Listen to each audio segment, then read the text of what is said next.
Jika mendengar nama Benteng Fort Rotterdam, pasti mengira bahwa benteng ini adalah milik Belanda. Namun salah, benteng ini adalah peninggalan kerajaan Goa Tallo yang bernama Benteng Ujung Pandang. Benteng tersebut dibangun pada tahun 1545 oleh Raja Goa ke-10 yang bernama Imandrugai Daimbontok Karain Lakiung yang bergelar Karain Tunapalangga Ulaweng.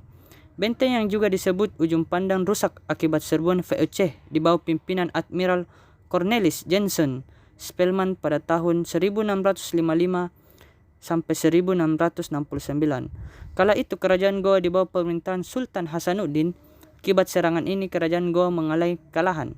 Pada tahun 18 November 1667 dipaksa untuk menandatangani perjanjian Bongaya yang menyebabkan Benteng Ujung Pandang harus diserahkan kepada VOC. Setelah dikuasai oleh Belanda, Benteng Ujung Pandang kemudian diganti menjadi Fort Rotterdam sesuai dengan nama kota kelahiran Spelman di Belanda. Penasaran dengan fakta-fakta menarik di Benteng Rotterdam? Simak 5 fakta menarik Benteng Fort Rotterdam.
Salah satu keunikan Benteng Ujung Pandang ini adalah bentuknya yang menyerupai penyu.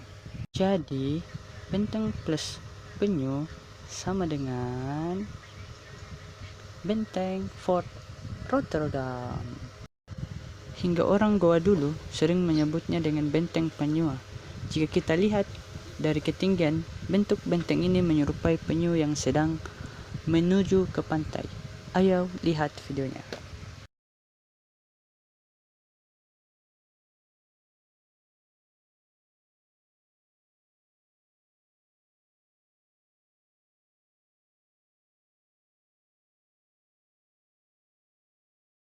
Bentuk penyu ini sendiri memiliki sebuah filosofi kerajaan Goa. Filosofi berkaitan dengan penyu yang bisa hidup di darat dan di lautan. Begitupun kerajaan Goa yang berjaya di darat dan di lautan. Bagaimana sob? Keren kan? Pangeran Diponegoro lahir di Yogyakarta 11 November 1785. Beliau merupakan keturunan Raja Kesultanan Yogyakarta. Ayahnya bernama Sultan Hamengkubuwono III dan ibunya bernama Raden Ajeng Mangkarawati. Perlawanan Pangeran Diponegoro terhadap penjajahan Belanda terkenal dengan sebutan Perang Pangeran Diponegoro. Terjadi tahun 1825 hingga 1830. Berakhir ketika Belanda menjebaknya dengan berpura-pura mengajak berunding.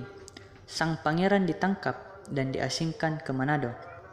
Pada tahun 1834, Pangeran Diponegoro dipindahkan ke Fort Rotterdam, Makassar. Ini adalah penjara Pangeran Diponegoro. Di sini ada banyak lukisan tentang Pangeran Diponegoro. Ada juga tempat sholatnya dan tempat beristirahatnya. Ada berbagai macam lukisan yang menceritakan kisah Pangeran Diponegoro saat ditangkap dan dibawa ke Makassar, dan apa-apa saja yang dia lakukan selama berada di Makassar itu.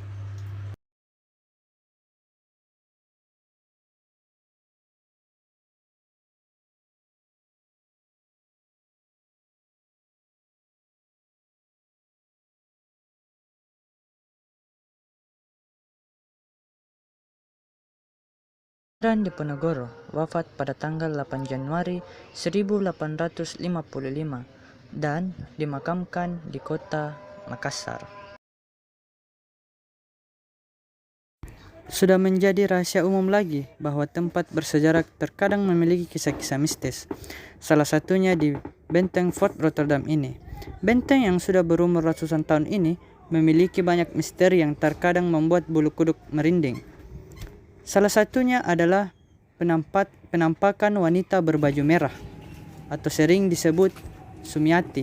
Ada juga suara cekikan kuda di sekeliling dan ada banyak suara mistis di penjara di Benteng Rotterdam. Karena tempatnya yang bersejarah, Benteng Fort Rotterdam biasa digunakan untuk berbagai macam festival. Contohnya festival makanan, festival fashion, dan budaya. Jadi itulah beberapa fakta menarik tentang Benteng Ujung Pandang atau Benteng Fort Rotterdam. Jangan lupa subscribe, comment, like, and share. Bye-bye!